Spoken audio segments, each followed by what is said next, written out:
হাশরের ময়দানে আল্লাহ রাব্বুল আলামিনের মহান সিংহাসনের পাশে কিন্তু রাসূল সাল্লাল্লাহু আলাইহি সাল্লামের একটা চেয়ার থাকবে, যেই চেয়ারের নাম হচ্ছে মাকামে মাহমুদ।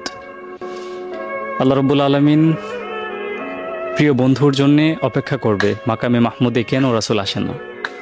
রাসূল সাল্লাল্লাহু আলাইহি ওয়াসাল্লাম মাকামে মাহমুদের সেই সৌন্দর্যের প্রতীক, সেই সুন্দর চেয়ারের হাত রাখবেন। আল্লাহ রাব্বুল আলামিন বললেও যে প্রিয় নবী আপনি বসেন না কেন, এই জায়গা তো আপনার।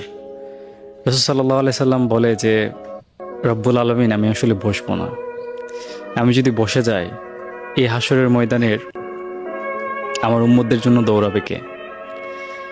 না জানি কোন গুনাহের কারণে আমার কোন উম্মত জাহান্নামে চলে যায়। আমি যদি আজকে এখানে বসিয়ে যাই, আসলে আমি তাদের জন্য কি করতে পারবো?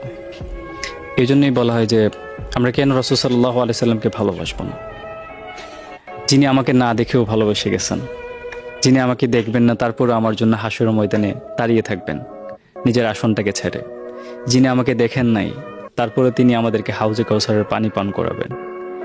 আমরা কেন তাকে ভালোবাসবো না? আমাদের সকল ভালোবাসাই আমাদের রাসূল সাল্লাল্লাহু আলাইহি সাল্লামের কাছে।